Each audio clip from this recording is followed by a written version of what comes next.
I said I was done with Linux. Completely done. The last time I tried it, I promised myself I wouldn't go through that experience again. Hours of troubleshooting, copying mysterious commands from random forums, restarting my computer over and over again, and somehow ending up with more problems than when I started. It felt less like using a computer and more like participating in some kind of technical survival challenge. And after all that effort, I eventually gave up and went back to the comfort of what I already knew. But somehow, here I am again, staring at a Linux download page thinking the exact same dangerous thought that got me into this mess the first time. Maybe this time, it'll be different. If you've ever spent time around tech communities online, you've probably noticed something interesting about Linux users. They are incredibly passionate, not just casually interested, but genuinely enthusiastic about their operating system in a way you almost never see with Windows or Mac OS users. Nobody proudly announces, "By the way, I use Windows." But Linux users will absolutely let you know which distribution they run, what desktop environment they customize, and exactly how many milliseconds faster their boot time is compared to yours. At first, it sounds a little intense, but it also makes you curious. Because when people are that passionate about something, you start wondering if maybe there's something there you're missing. My first experience with Linux happened years ago when I kept hearing the same promises over and over again. It was supposed to be faster, more secure, more customizable, and completely free. Not free in the sense of a trial or a limited version, but actually free. No license keys, no activation messages, no subscription reminders. The idea of an operating system that you truly owned sounded amazing. But of course there's always a catch. And the catch with Linux is that freedom often comes with responsibility. A lot of responsibility. Back then, just choosing a Linux distribution felt like trying to pick a character class in a complicated role-playing game. There were dozens of options and every single one had supporters claiming it was the best choice. Ubuntu, Fedora, Mintarch, Manjaro, Debian, Pope, _OS, and many more. Each one had slightly different goals, different tools, and different philosophies about how a computer should work. For someone completely new, it felt overwhelming. Every guide online seemed to start with the same sentence. First, choose the right distro for you. That sounds simple until you realize nobody agrees on what the right distro actually is. Eventually, I installed one. I remember sitting there after the installation finished, staring at the desktop and thinking, okay, now what? At first glance, everything looked normal enough. There was a taskbar, a file manager, a web browser, and the usual things you expect from a modern operating system. But it also felt slightly unfamiliar, like stepping into a house that has the same furniture as yours, but arranged in slightly different places. You know what everything is, but you still hesitate for a moment before clicking anything. The first few tasks were easy. Browsing the internet worked fine. Watching videos worked fine.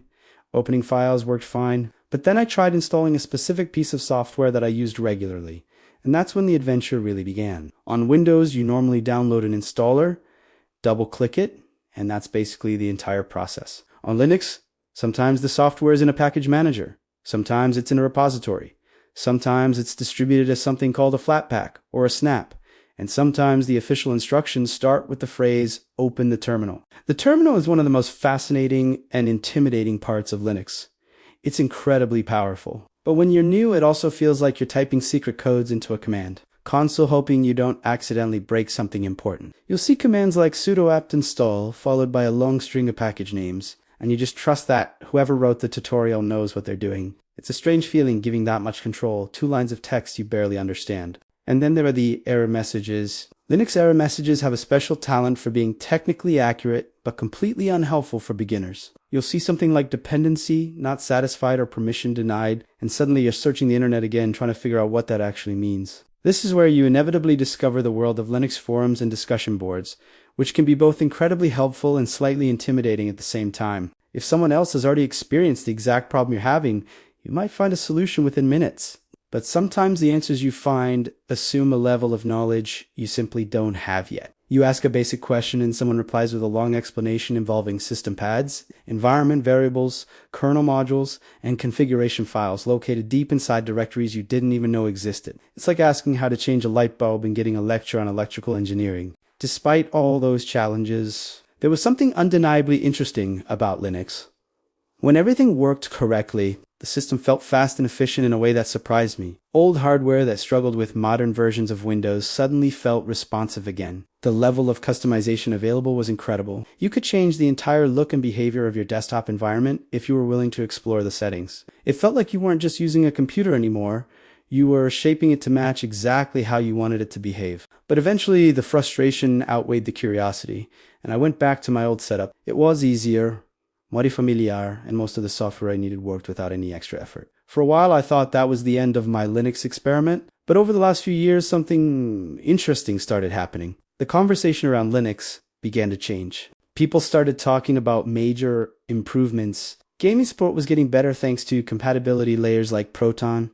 Hardware drivers were improving, user interfaces were becoming more polished, and perhaps most importantly, companies that previously ignored Linux were starting to take it seriously. Suddenly, Linux wasn't just an experimental operating system for developers and hobbyists anymore. It was becoming a real alternative. Every time I heard someone mention how much Linux had improved, my curiosity grew a little bit more. Maybe the problems I remembered had already been solved. Maybe the learning curve wasn't as steep as it used to be. Maybe this time things would actually work the way they were supposed to. Eventually, curiosity won. I decided to try Linux again, but this time I wanted to approach the experiment differently. Instead of installing it on a spare machine or running it inside a virtual machine, I would use it as my main operating system. No safety net, no switching back and forth whenever something got inconvenient. If I was going to judge Linux fairly, I needed to live with it for real. That decision meant doing something slightly terrifying, wiping my existing operating system completely. There's always a moment of hesitation when you're about to erase everything on your computer. You double check your backups,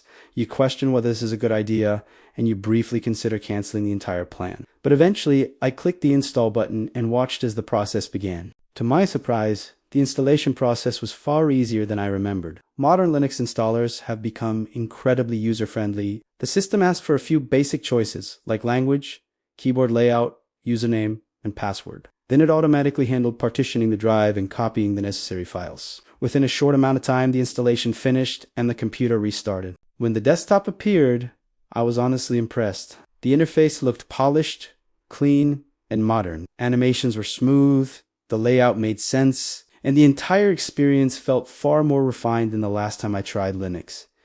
It didn't feel like a rough experiment anymore. It felt like a finished product. Of course, appearances can be deceiving. The real test wasn't how the desktop looked, but whether the system could actually handle my daily workflow without constant problems. I opened the browser and started logging into my usual websites. Everything worked exactly as expected. That was a good start. Next, I opened the Software Center to install some common applications. Years ago, this step often led to frustration because the software store either didn't have what I needed or refused to install it properly. But this time, things were different. The store was filled with familiar applications, including web browsers, messaging apps, productivity tools, and media players. Installing them was as simple as clicking a button and waiting a few seconds. So far, everything was going surprisingly well. But I knew there was one major test left, and it was the test that historically caused the most trouble for Linux users: gaming.